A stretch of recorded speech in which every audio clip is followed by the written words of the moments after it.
Welcome back to this season 3, episode 6. Yes. With Suzy Sevier. I nailed it? You nailed it. 10 for 10 Awesome. would recommend. She has moved from England to Dayton, Ohio. So welcome back to the show. And thanks for giving us the time. I appreciate it. Yeah, I'm super excited. Round 2s are always fun, so this will be a blast. Yes, definitely. And then we always start the show the same way. Can you give us a background of what you do and then what led you to be where you're at today? Totally. So I'm a multi-family and short-term rental owner and operator in Oklahoma and Texas. And what led me to this today was actually COVID. Awesome. The positive of COVID. Totally. Which is few and far between, I guess. But I'm glad that it took some positive twists for you and some spin in your life. So COVID actually was the catalyst to you moving to the States? Investing? Investing. Okay. Yeah. And so what were you doing before COVID? Okay, so before COVID, so I was living in Cambridge, England with my husband, and there for that particular duty station, because he's active duty Air Force, I was a project manager for just a global company that was local to Cambridge. But then before that move, I was in the world of accounting. And as many of you will know by the end of the episode, I was not meant for a cubicle. So I just needed something different. Yeah. But the accounting background, I'm sure, helps you with real estate investing because it's a lot of numbers. And it sounds like you are a long distance investor, which is even more important about numbers. Totally. I think that was a good mix of it too. But actually now that I've, kind of got like a whole view perspective of who I am as a human. So I for my undergrad, I actually my main major was anthropology, and it was because I loved humans. So then getting into the apartment space made me realize wow, it's all connecting now, because in anthropology, all you do is learn about humans, and that's all I'm trying to do now, right? Whether it's the residents or vendors, whomever, when you really have a curiosity for people, I think that helps way more sometimes than my accounting background. Yeah, absolutely. Yep. Absolutely. I know that my undergrad, one of my degrees was psychology, and I don't use psychology direct, but I use psychology every day because you deal with people. So totally. It's definitely a factor that you need, and it's not going to elude you, even if you are a long-term investor like you. So how did you're doing the accounting thing, you're dominating the world of accounting, and COVID hits and you're like, I'm just going to invest in real estate? Or what was your influence into getting into that? Totally. So COVID, when we were in the UK, just how the world works, right? The United Kingdom was oh, is this real? Is this not real? We hear about it in Seattle. We hear about it in China. Is it going to make it here? Well, yeah. Okay. It made it there. So we were a little behind, but once Boris Johnson decided that we were officially a country that had COVID, he actually shut everything down. So people were not allowed to go to work. We were allowed to leave our house once a day to exercise and go to the pharmacy or the grocery store. So when you are put in a situation where you are in a tiny flat with your husband, you're like, okay, what are we going to do for the foreseeable future? Because he did wet lab research. And so it's not like he could bring any of his work home. I don't want any of that bacteria at our house. And so with that, we were like, okay, we're going to start a mini book club. So the first book was The Slight Edge. And in the back, my husband was like, I want all the other books. This was life changing. I'm like, okay, let's go. And one of those was Multiple Streams of Income by Robert Allen. So in that book, the whole second section is real estate investing. He's like, read this now. We're not going to talk about the first half because it doesn't matter anymore. The book club starts at part 2. I'm like, cool, we can do this. And so from there, we did what, any person in their 30s does. I guess maybe not all of us, but a lot of us. We Google. And from that, we found Bigger Pockets. And from Bigger Pockets, we found From Military to Millionaire. And that was more comfort for Michael, right? Being active duty. And so that rabbit hole spiraled to a Facebook group. And all we had to ask was, is anybody investing in the US while, you know, being stationed overseas?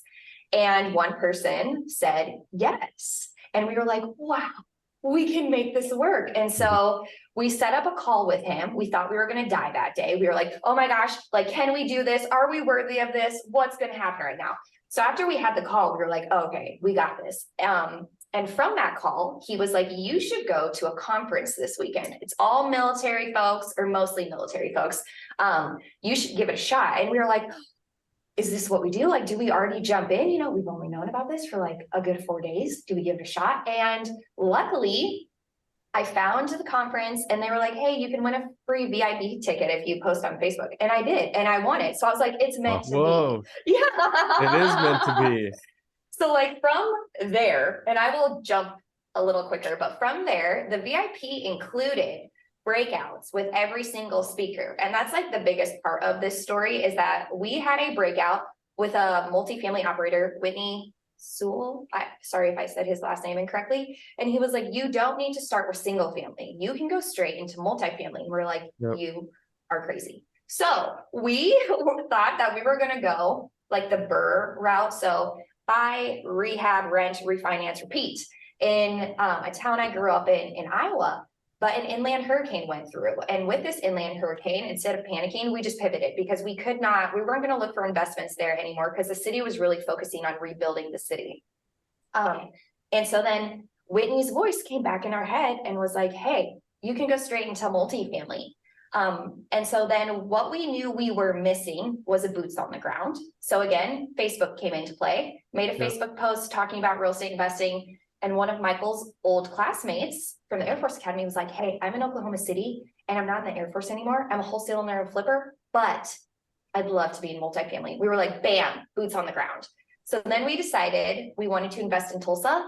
And from there, I was like, I swear I'm almost done, but I think it's a good story. So from there, you're all good. Yeah, we told everyone, Tulsa, Tulsa, Tulsa, Tulsa, right? Because nobody can really help you until you actually give them criteria.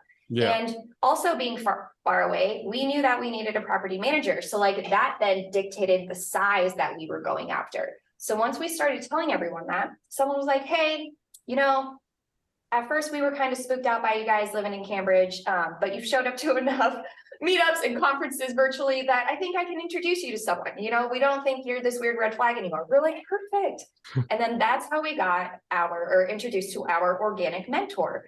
So this individual was going after much larger deals. Like we didn't even have the capacity for that. And he's like, hey, if you actually show up and show me that you're putting in the work, then I will help you. And so he helped us like perfect our underwriting. He would give us like little hints along the way of like, okay, you've reached out to, you know, this many PMs, try this one, or, you know, why don't you tweak this number? And this is why. Like he helped us a lot. And so then from meeting him, I'm gonna have to say, so like we started everything in like April-ish, moved to multifamily in July, probably met him in August, and then our first LOI was accepted in November or December, and then we closed on our first multifamily the following February, and that was 88 units.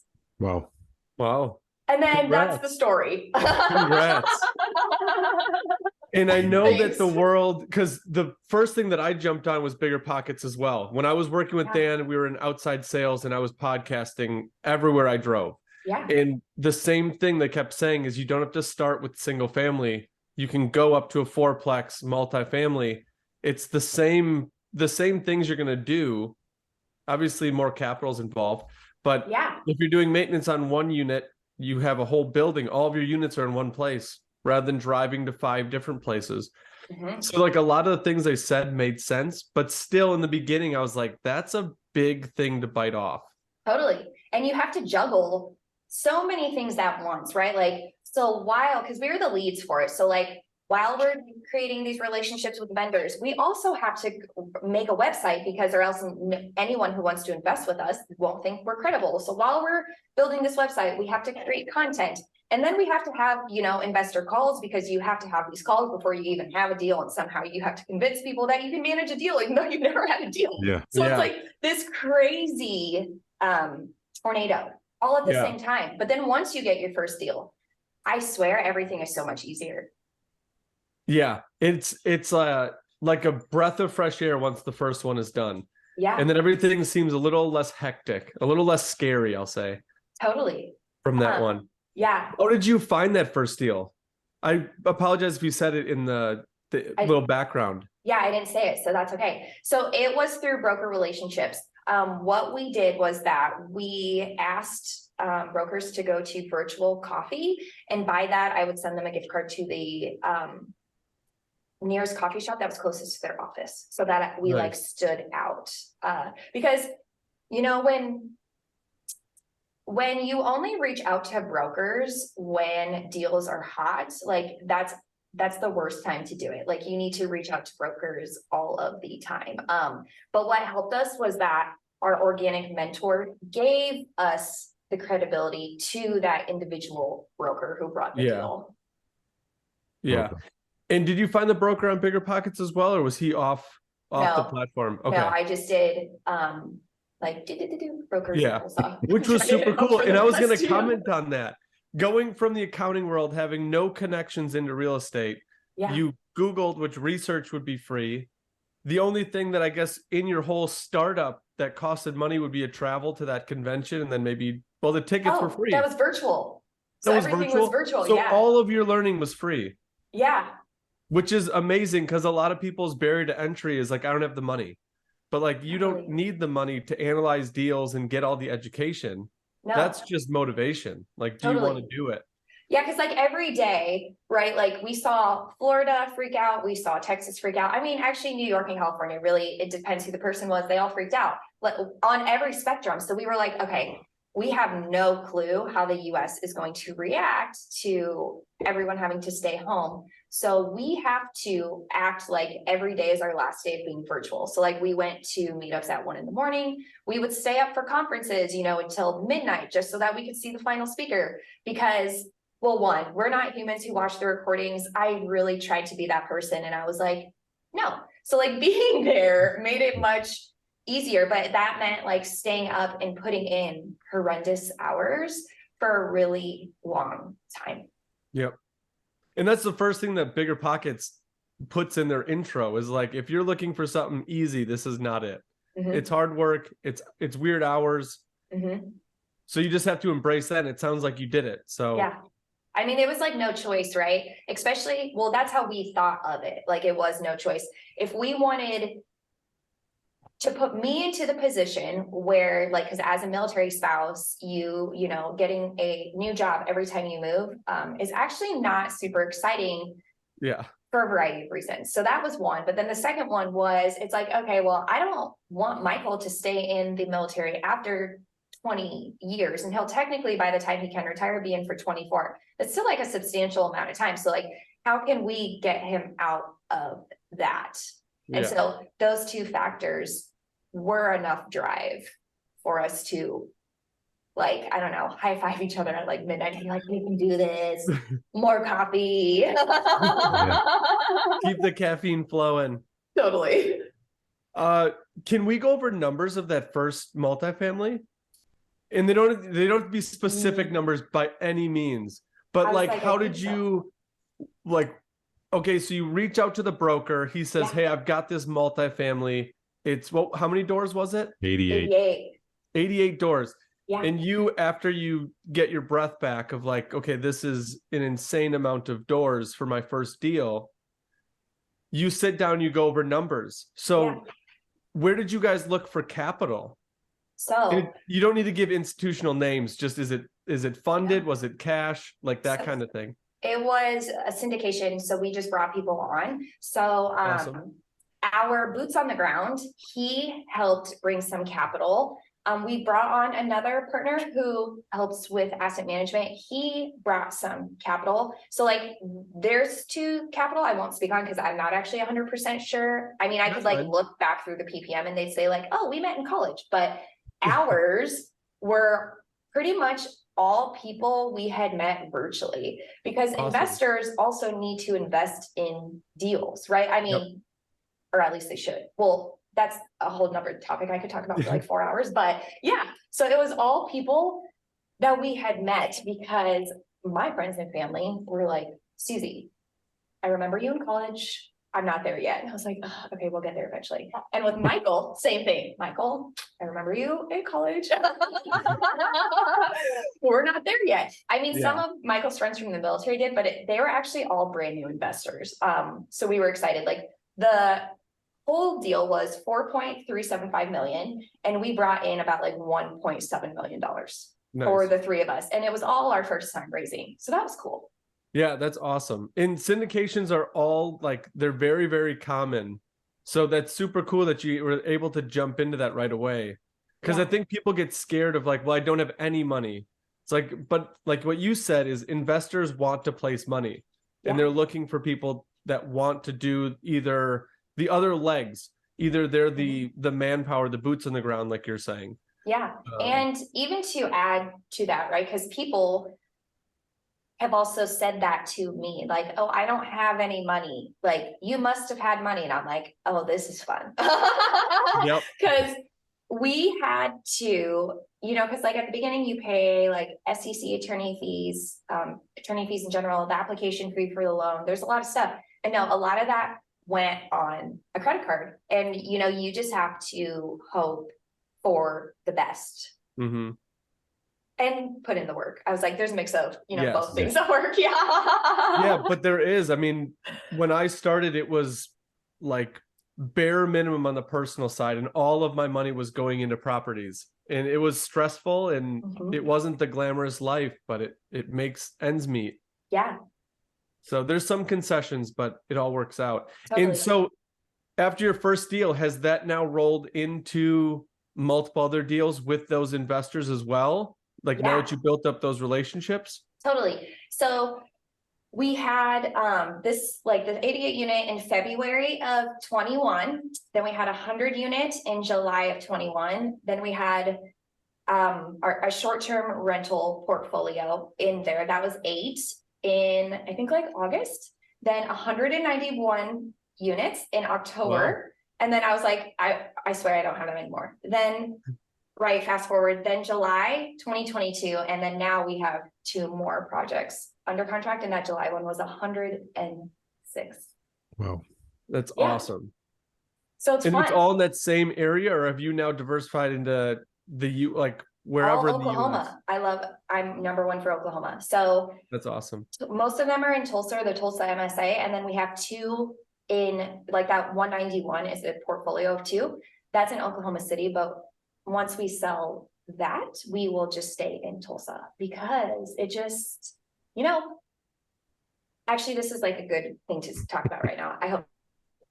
So like with this lull period that we had, right? Because like interest rates went up, but prices weren't stabilizing and all this stuff. So I had like a minor life crisis. I was like, oh my gosh, what do I do right now? Granted, my to-do list is like 100 deep still, but like, do I look into, you know, medium-term rentals? Do I look into multifamily now that we're in Ohio?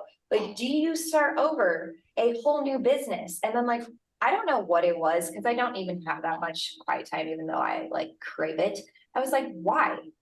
Why do I need so much more when I can just be patient with what's there, right? Because if I were to build something new, because we never know when any of the properties are going to start like ramping up again, even though I think it is in the near future. But like building a business takes a lot. It doesn't matter if you've already done multifamily, like starting somewhere new, like you still have to meet all of the vendors all over again. You have to vet them all over again. So it's like, did I want to spend that time rebuilding all these things somewhere else? Or do I wait and like keep underwriting in Tulsa and show the brokers and everyone else that like I'm still committed to Tulsa? And so that is the route we chose to take.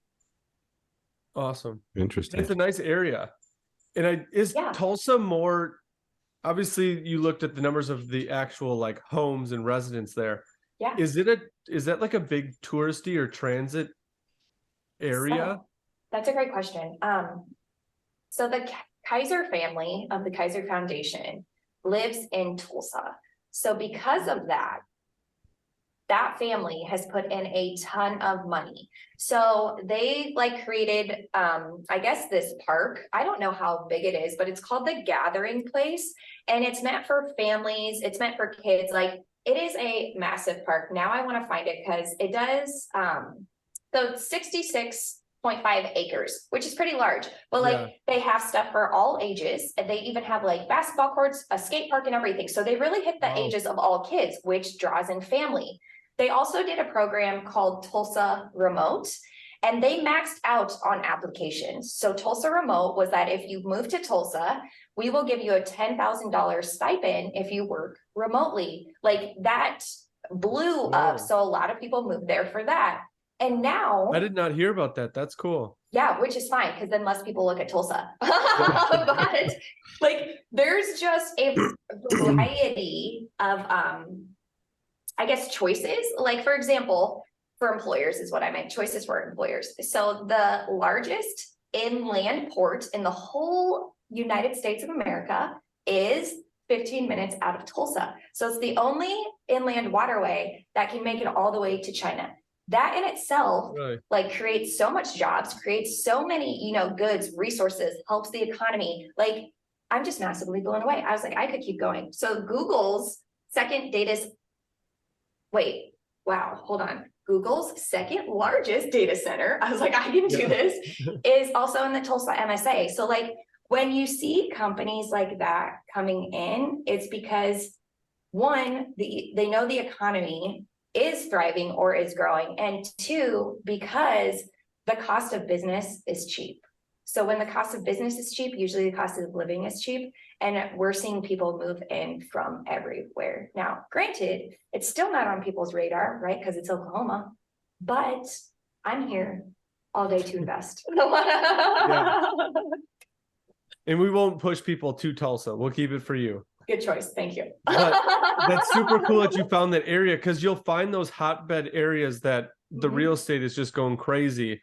And I'll be honest, Tulsa never came up on what I've been reading. So I will try to keep that on the hush for you. But so a big reason why I believe, right, is because when you look at the crime, it is higher than like Neil Bawa's chart of like, this is what you shouldn't go after.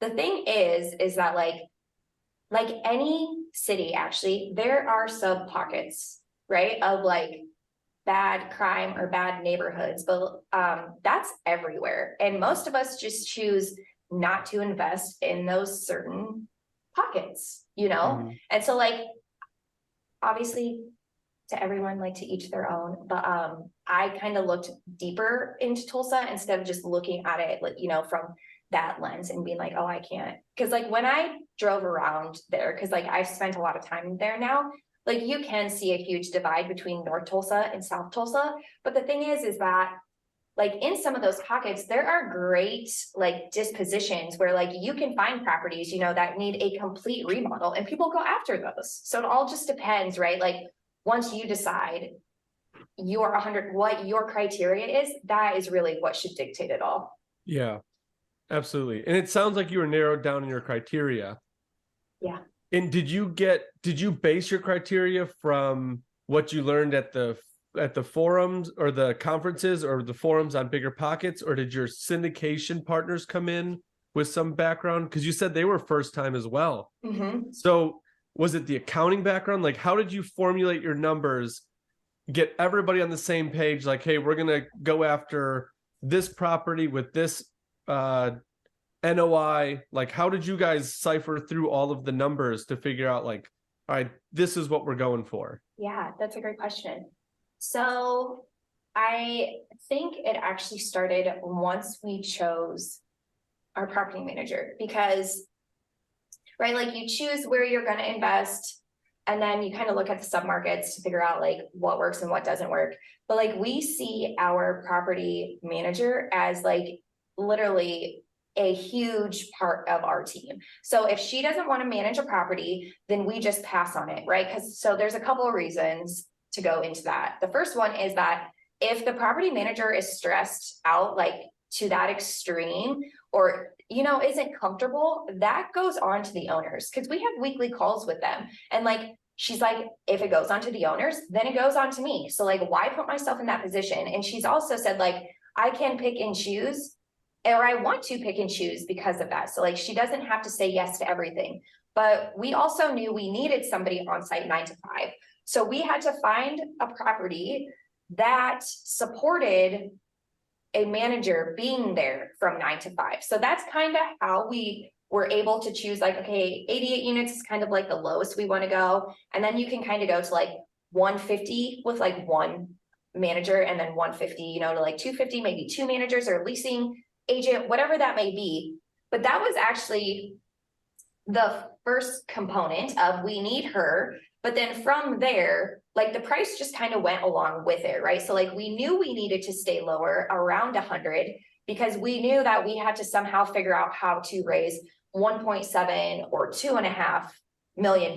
So we weren't going to, like, it was a lot of self-reflection actually, right? Like, okay, from the investors that we have on the list, once we send out a survey, because we send out a survey twice a year just to see where people are at investing wise, and a lot can change in 6 months. I mean, granted, a lot can change in one day, but it was like, okay, you know, if we're getting feedback that, you know, we have $750,000 that people kind of want to deploy soon, then we can build our team from there. But after, because you never know, you don't know what you don't know. So then after our first deal, it just went to like really asking better questions to the partners we were going to bring on, like, because we also know how much they can raise. Oh, a second part, actually, this just sprung to my head, is like net worth and liquidity. So that's a huge part with any part of your loan. So that's also how we dictated the size of deals. So like for the first one, right? Okay, well, we have to have collectively a net worth of $4.375 million. Who's going to help us get there? You know, but you also can't have a massive team because then everyone, I don't know, thinks you're crazy or a scam. I haven't dug too deep into that because I'm like, whatever. But then that is a big reason, right? That's how you also figure out what numbers you're going to do. So it's not just like, oh, I think, or I know this many people who probably want to invest. It's like, no. Like you really have to do a lot of research to figure out like what your numbers are. And then another big thing is that like right when, and this is just after your first one, right? Because we didn't know, like right after the PSA is signed is like getting a bunch of vendors out immediately to give you bids so that you can finalize underwriting, because that really helps you dictate how much you actually have to raise. You know, like asking another operator in a different area does not work, because an example of that is that Oklahoma, and before this time of insurance rates, because right now insurance is crazy everywhere, but Oklahoma was always much higher than other states, right? So like somebody from Texas brought us a deal and we were like, well, that there's no, in the nicest way, right? We're like, there's no way that works. Like your insurance is crazy low. And they're like, oh, I didn't realize insurance was so high in Oklahoma, right? That's just like, you can't ask people in your area. You have to like, or in other areas, you have to ask people in your area to really figure out what your numbers are. But like I said, it's a lot of self-reflection because that's hard to do. You know, people don't want to think to themselves like, oh, I'm not ready for this, because all we hear on social media is like, you can do it. I'm like, okay, let's think about it a little bit. The hoorah chants on social media, which I'm sure at the convention you got enough of as well. Although it was virtual, so you didn't get the full impact of it. I mean, still though, the chats, I was just like, okay, I'll just a lot of the fireworks and all that stuff going on in the chat. Totally. It's real. You had mentioned a couple times like you don't know until you know. What were some of the things going into your first that stick out to you as like the biggest I don't know? Because I think a lot of people fear either getting to the next level in real estate or learning something new because they're going to run into something they don't know and they're going to look dumb. But every step of the way that I go, I look dumb because I don't know what I'm doing. I've never done it before. And I've never had a class of how to buy a 100-unit apartment complex. So yes, I'm learning. So what were some of the things as you went through and did that stick out as like, I didn't know that was a huge eye-opening moment, but it wasn't like the deal killer. Oh, so I wouldn't say that any of them were actually a deal killer. What it was is that the lender, for example, nobody told us the enormous, and I didn't need anyone to tell me this, but like nobody even warned us that the lender needs to be able to access you pretty much 24/7, and you will have paperwork on top of paperwork on top of paperwork on top of paperwork, and lawyer calls and more paperwork and another lawyer call and more paperwork. Like, we just did not expect that at all, right? It's more like nobody talks about the juggle. Everybody says, I mean, I even said it at the beginning, right? Like, oh, everything's easy after your first deal. Well, it's still hard, but it gets easier, like, because you kind of have a sense of what to prepare. But like everything that the lender needed, that was a bit challenging, just because we were like, wow, did not account. And especially being overseas, right? Like, we did not ever think that like we were going to have to stay up, because the lawyers were in California. So that was an 8-hour difference. So like if they worked till 6, they expected to be able to get a hold of us until 2. And I was like, and this is where I died, you know? So actually, I think that was actually the only one that really stands out. I mean, there are things that now stand out, like that the seller did, that I don't necessarily need to get into, but like now looking back on it, I was like, you know, I think that might have been a red flag. I don't think I'll do that again.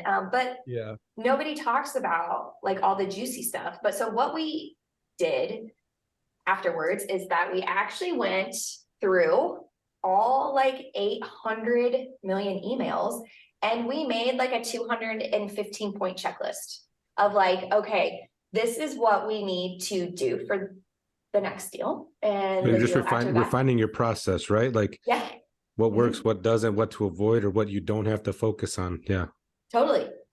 Because that was like a game changer, because like then it frees up so much brain space for the next one, you know, because all we do now is like go into a sauna and we're like, oh, okay, we can check that off. And I have a big one actually. Something I thought of.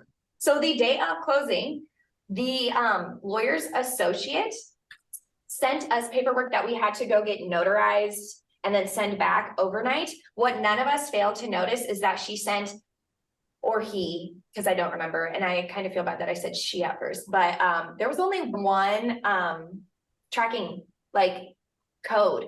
So after the first person sent it in, the rest of them scanned, but they didn't actually go anywhere. So when they're like, where's the paperwork? I'm like, I don't know. Like, we all sent it in, you know, this is all our tracking code. And then I was like, oh my gosh, we all have the same tracking, because we only had one thing. So like little things like that, right? That might not happen for everyone, but it's not something you'd ever think about looking for. So that was our eventful firework ending. Man, and that's like the last moment too, when you don't want things to go wrong. Totally. At the closing table. Yeah. Ooh, that's got to be nerve-wracking, but it all worked out. It did, thankfully. So that's perfect. You had mentioned something earlier through the whole underwriting process, and you talked about the lending, and like it was paperwork and phone calls and paperwork and phone calls, and you said like that is a tough process, and I will agree. The first time getting lending sucks. It's so much like I would get an email and I'm like, I don't even know how I'm going to find that number for this person. Like they're asking for a number that I'm not tracking on, because no normal person tracks on that number. So you have to go try and find that number, give them validation that it's right. The nice thing is the next time you do that, you've already rounded up your information. So you have that info and it gets easier. The process is still like a little unsettling, still unsure, because now it's only my second time doing it. But at least I didn't have to go back and find the information. At least it's like neatly organized for next time. Yeah, and like something, this is just a story, but like the lender's attorney was like, you're, you know, not doing whatever, right? And I'm like, okay, well, I've sent it to you 3 times. I'm just going to call you, you know, like I'm thinking this in my head, call her. She's like, well, I can't talk to you without your lender on the phone. I'm like, do you know how long I've been trying to get hold of my lender, my attorney today? I can't get a hold of my attorney. I just need to know how to fix this because this paperwork needs to be done, you know? Yeah. And it's like little things like that you don't think about, because like the lender's attorney can't give me legal advice, you know, like, Yep. and so it's like crazy. Even though everyone's on the same team, we all have different goals on the same team. Like our goal is to finish, but in between there, someone's taken a shortcut, someone took the long way, and somebody definitely went over the rocks and sprained their ankle, just pissed off. So it's like a NFL roster. Like you each have your own coordinators that you got to listen to, and at the end of it, you're supposed to win the game. Mhm. And hopefully everybody's on their own path and they have their plan that's supposed to work. And then at the end, it's like, okay, did we all do our parts? And we're sitting at the closing table, kind of nervous that like, I hope the offense did what they were supposed to do. And I hope the defense did what they were supposed to do. And then special teams, we have no idea. They're just over there doing something. Mhm. I'm like, So okay. yeah, it gets nerve-wracking a little bit. It does. Do you see yourself like what's on the horizon? Are you guys in the works for the next big thing? Yeah. So I was like, I have so many things I want to say right now. And I know you probably So can't give out all the dirt. You got to leave some things hidden. No, it's okay. So yes, we are on the horizon. Have 2 deals under contract. Pretty sure I can say that. So our goal for the year is to acquire $30 million of real estate this year. But, you know, depending on the state, you know, in Arizona, that could literally be a shack. In Oklahoma, that's, you know, a substantial amount of units. And so with that though, and this is what I really want to say, is that like we chose our number just based on the volume that we thought we could do, not what anyone else was doing, right? Because there's so many people like comparison, and like my huge thing is like comparison is the thief of joy, because it is. So like it doesn't matter what size people are going after. I got into this business, one, for time freedom. Actually, that's the biggest one, right? Like in geographic freedom, because Michael and I love to travel. And so I want to be able to do this from anywhere in the world. And I want to just be able to do it whenever I want. So if I take down, you know, 10, actually, I'll just say 5 because 10 feels like a lot to say, 5 deals a year. And if I do that, you know, 3 years in a row, I have 30 plus hours of phone calls every week, you know, just trying to, with the property manager, then talking to the property manager on the side about our business plan, and then calling a vendor, and then doing all these things, right? Because like, I don't just rely on my property manager to do everything for me. I have gotten so much further, like meeting up with the carpet, you know, the flooring guy, and meeting with the roofing guy, because now when I call them, like I've met them in person, I've taken them out to lunch. I just, you know, I will talk to them about the military, because some of these older men really love talking about the military. I'm like, you know, I don't know anything about it, but I can have this conversation with you. So like, it's not just having that weekly asset management call and disappearing. Like, that's not it at all. So like, to now bring it full circle, because I talk a lot. I hope that's It's okay. good though. That's right. That's why you're here. That's why you're here. Yeah. We want to know. Yeah, So but keep it really is like, we want $30 million a year, $30 million of acquired real estate this year. I am 99.9% sure we'll have that, you know, by May.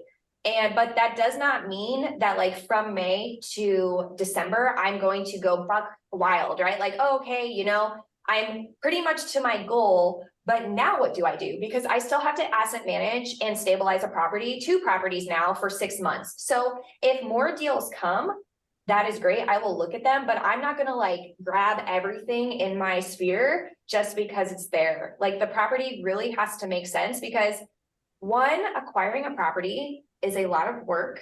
Like that, I think acquiring the property is one of the most stressful parts. So once your property is stabilized, it is actually like a dream come true. Calls are super easy. When a property is in like mayhem, I feel like I'm in acquisition mode again. Like, I have to be calling people all the time. I have to be figuring out vendors. I have to figure out all these solutions. So, and I don't know if that's ever going to happen, right? Like we have all of these performas and what we think will occur. But like, for example, on the 88 unit, we had a fire last year and a whole entire building burned down. And so I didn't think that was going to happen, but that did not mean, but that's like now a whole new project, right? I have now 64 units that I still have to run. And I'm now somehow in the development business. I'm like, this is crazy. So like, if I were to, you know, be like, oh, okay, well, I hit my goal in May. Why don't I just do that again? I could put myself in like this horrible position. And yes, you know, Grant Cardone says 10X and I like Grant Cardone, but like, I also want to 10X like my life, you know, like I want to be able to like go outside for an hour because I like made the time to do that. Like I didn't, you know, I wasn't born or my purpose, I don't think, to sit, you know, in this little gray area. Like I want to be able to have the time freedom to be able to do the things I want to do still. Like the money will come and everything will work out, but like going and going and going and going and going and going and going, history has already showed us that that doesn't work a lot of the time. Like you have to figure out what your going is, not what other people's going is. Yep. And that's a big thing. And that's hard for an investor because you start your own business and all you want to do is take care of it. And you got to find the balance eventually. And that when you were talking about was when your properties are stable, which can you, in your definition, for you and your company, what is a stable property? So to me, a stable, I was like, I don't know how, because like, it's such a big, this. like everybody has a different definition of it. In some people, like on Bigger Pockets, this was one of the ones that I heard early on where somebody bought a property in, I don't know, I'm going to call it Houston. Sorry, Houston. It probably wasn't Houston, but he bought a 24 unit and it was a C-class property that crime was going through it. Rent wasn't being paid. They lied on some of their documents. So what he was actually cash flowing was not what was on paper, which you go into your due diligence and you learn that for next time, but he's sitting in it. He already bought it. So for him to stabilize the property, he sent out a notice. He raised everybody's rent like $300. He knew that he wasn't going to get people to re-up, so he's going to lose some customers. So now he went down to a 50% occupancy. He was still having crime problems. So he put a pass lock to his front gate to get into the building. And then he hired a security guard or a team so that they would monitor it for 1 year full time, 24 hours a day. They always had an officer in the building. I think his occupancy went down to like 30%. But because he went down and he cleared out, we'll call it riffraff, people started to come back, pay the rents. He bumped it up to a B+-ish property and then sold it. And he made like all the money he wanted to make on it. But he went through about 2 years of trying to get that thing stable and operating like it's supposed to operate. Like going through contracts of garbage, going through contract of cable, like cable providers, all of those ancillary things he had to go through. And that's on either you or your property manager to figure out what the best course is. So that's kind of like stabilizing for that person. So it doesn't look like you're into crime-ridden properties. So that's why I asked, like, what is stable? It could be anything. Yeah, so stable to me is actually when the numbers, and this is like a little give and take, are in line with the pro forma. So like, okay, we thought this is what the expenses would be. We thought that income would be this, right? That to me feels stable. Where if the expenses are way too high, I don't feel stable. I don't care if the property is at 90%, like your NOI is ruined, right? Or like if my cash flow is low, that doesn't feel stable because again, it all has to do with the NOI. So like if my NOI is kind of in line with what I thought it was, that is stable to me. Most of the time, that means your occupancy, you know, is somewhere in the 90s. But I guess really for me, it's like low stress is stabilized. And my bar could be very high for myself because I don't want stress properties. So I do put a lot of work in them into the beginning, but I guess that's how I would define that. Yeah.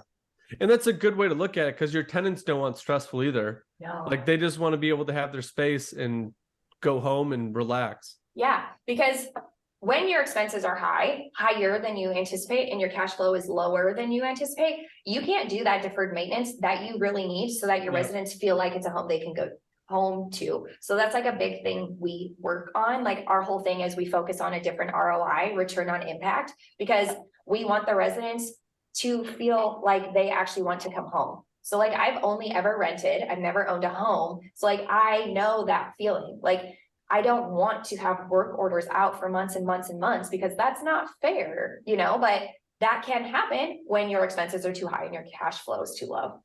Yeah. Are there some things that you do to your buildings to reinvest and do those like nice to have things? Like, oh, in this area, we're starting to see like clubhouses within apartment complexes where they either have like a pool, a fitness center, a golf simulator, like outdoor, they'll have a play area. Like, are you reinvesting in your buildings with those type of like amenities? So yes-ish. So like a lot of our properties have a clubhouse. So within the clubhouse though, we add a business center and a coffee bar, because that like people will come in, and if people come in and they talk to the property manager, then you create a better relationship there. A lot of our properties have pools.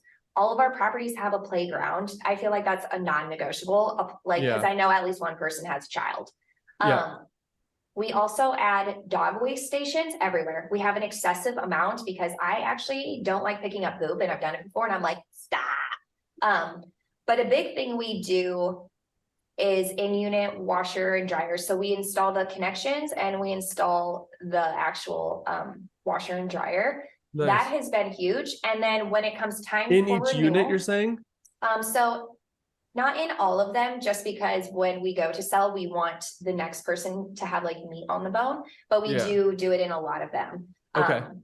And then one other thing that we do, which I think is pretty big, is that when it comes to renewals, unfortunately, there is a rent increase, right? It doesn't matter if it's class A or class D, there has to be a rent increase. Especially with utilities costs rising now, like insurance is buck wild, and just everything actually costs way more, right? Like raw goods and materials. So we give the resident 3 choices. So like if you want to have a bump up of this amount, you can choose from these upgrades. If you want to bump up this amount, you can choose from these 3 upgrades. And if you bump up to this amount, which is usually market rent, you can pick from these better amenities. So then, one, we feel like we're giving them decisions, which we are giving them decisions, but they are actively involved in their apartment. And then 2, they actually treat it like a home because they got to pick. Yeah. And it takes Giving a little them more options time. is huge. And it seems small, but even if you listen to Bigger Pockets, I know you'd mentioned it, they talk about that on the offer stage too. You can give 2 offers on a building. We So always 2 do different 3. terms. Yeah, it makes a big difference. That was like eye-opening to me. I was like, I didn't even know I could put an offer in on a place like that. And you're saying I could offer 3 different things? Oh, totally. Like, that was super cool. Yeah. So in Oklahoma, a big thing that you can do is like an entity purchase. So instead of buying property, you buy the entity. So like we do like an offer with like an entity purchase. We do an offer with seller financing, and we do an offer at where the NOI actually is. So like where the NOI is at, and incorporating like debt service coverage ratio, this is all that we can offer you, because we have to get some leverage from the bank. Yeah. So that's how we do it. That's cool. Where did you get the tactic on that? Was that Bigger Pockets, or was that your mentor? Or just creativity? I think it was a mix of all of it, right? Awesome. Like, because you don't ever hear of people doing it. And I think one person just finally said, like, why don't you put in that offer too? Maybe like a broker. And I was like, oh, okay. I'm going to start adding my wall. This is fun. You know, so now there's just a cool chunky matrix that they get to choose from. Again, gives choices. And then it also gives a comparison of like, oh, I could get this much more doing it this way. I'm like, yes.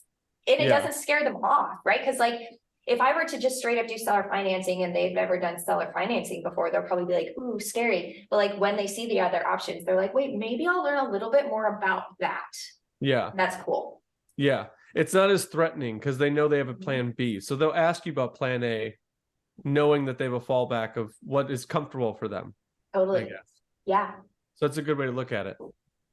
That's cool. Thanks. What were some of the amenities that you offer? You said like if you want to upgrade here or upgrade here, what are some of those like carrot on the stick type of things that you add in?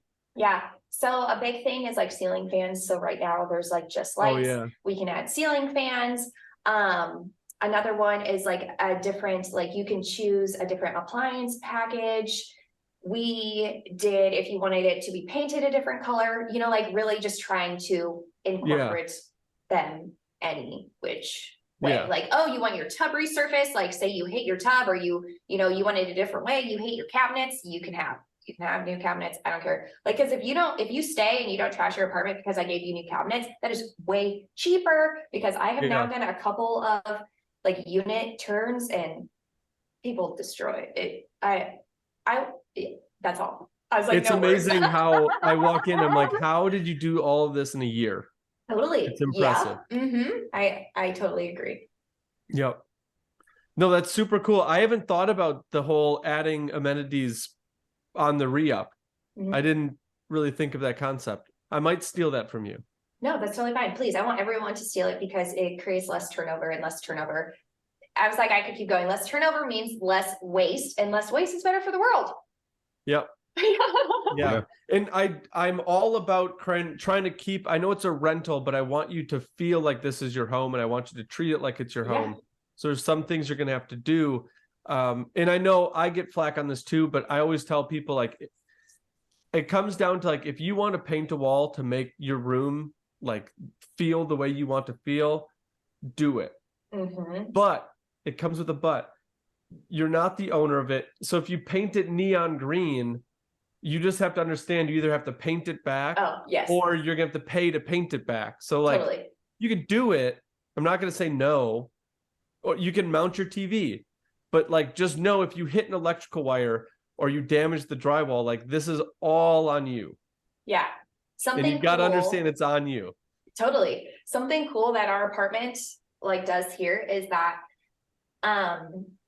they were like, so if you want to add a light, because it was so weird, and I will never understand, but there wasn't a light in the living room or the bedroom. So I was like, I feel like I'm hiding in a hole. But they said that they would install a light or a ceiling fan. So I was like, cool. They're actually incentivizing people to put in a maintenance request in order not to ruin things like an electrical line. You know, like, oh, if you want your TV mounted, we can help you with that. I'm like, oh, this is genius, because people are not do it yourself, DIYing everything. And, you know, I mean, and then at the end, when you do have to go back and fix it, you're not like, oh my gosh, it took you 37 holes to figure it out. You know, it's like, oh, cool, they figured it out in 2. What's a stud finder? Totally. Man. The stud finders now are getting crazy. Like they have ones that you can put on and it picks up electrical wires too. Yeah. Oh, wow. Those things are amazing. I just do the old knock method, man. That's what I do. Like, because even the stud finder is sometimes wrong depending on what material I'm trying to go through. So I'm like, okay, this sounds right. Is it okay? And then try it. And once or twice I might have been slightly off, but other times, you know, you find the center of the stud and you're good to go. I find the smallest nail that I have, and all I do is I pop that through and I'm like, oh, there's the stud. Perfect. If I don't have my tools, I just use a little small nail. Nice. I just wait. I'm not saying that's the right way to do it. Get a stud finder, but so in a pinch, it works. Not to go right back to it, but that maintenance request, then that's just another way for the property management team, I guess, to make money from the renters. Because I didn't get billed for it or anything. So I don't think so. Okay. So you they just did it. Yeah, I think they did it in order for me not to mess it up. Okay. Which I think was great. It might even be an opportunity. I mean, depending to mount a TV, what takes 20 minutes, maybe a half an hour. If you're just putting the mount up on the wall and they're like, okay, here, put the TV on. I mean, that could eliminate a third party coming in if they were to hire, you know, what is that? Upwork, or there's other like companies where it's like those putting, I don't know, IKEA dressers and everything together. So you don't hire them people. Handy.com. So yeah, something like that. So yeah, you put in that request, and then you guys could charge a heavily discounted rate. Then you have to worry about, like I said, third parties coming in and ruining your stuff, or whoever's Totally. the property owner. It's not a bad Yeah. idea. Mm-mm. And do you guys have a CRM system that handles all your tickets? Because obviously managing so many doors, like your Yeah. property manager wants a system as well. Is that something you guys went in with the jump with the property management software? Or I mean, ours just like our property manager just already had it in place. I think okay. I can look it up, but I think that she uses Appfolio. Okay. Because that's just what works best for her. Yep, I just went to an Appfolio. So she uses Appfolio. That's in Oklahoma, or is Yeah. that in Tulsa? Well, Oklahoma. She uses Okay. it for all her properties. She also has some properties in like Northwest Arkansas. So yeah, she just uses it. Like Okay, she just awesome. likes that CRM as a whole. Okay. Yeah, Appfolio was one that came up when I was looking for one as well. So not too familiar with it, but I know like the concept of it. And those are super nice because what that allows is you to kind of be out of the picture. Totally. If I remember correctly, when they send in a ticket, it can get sent right to your property manager before you even know anything about it. Yeah, I know nothing about any of the maintenance requests that go on. I only know, so like we track KPIs, and the only thing I ask like at the end of the month is like, what tickets do we have open that have been open more than 3 weeks, and why have they been open more than 3 weeks? And that's super cool that you know that information because you have the CRM. And those are small little things that make your tenants not hate staying there. Totally. Because things are getting done timely. Yeah. But that's also, you could use that as like a selling point to why they would choose to either pay more or choose to rent from you in the first place. Like, hey, open tickets are only 7 days or 8 days or whatever it might be. And okay, so yeah, those are just more tangible statistics depending on the person that you're renting to. Yeah, what they like to and hear. that's big for your numbers. That's stuff that when you're running your numbers on the property, you already factor in we're paying X amount for property management, and then you have to worry about all like the extra. If you think about property management as an extra, it's no longer an extra. It's built into my financing. So you already knew going in that it's not a headache and it's not financially burdened because it's already accounted for. Yeah. Which is huge as a new investor. When I started and I did my own property management, I factored 10% in from the start because I knew eventually I'm not going to do it. I'm going to pay somebody. So I want to make sure my numbers work now before I even get there. Yes. Interesting. So something to keep track of for the new investors. Totally. And something you're going to do for your next 2 ones that you have under contract already. And I'm guessing she's going to manage those properties as well. Yeah. You'll stay with that same property manager as long as you possibly can.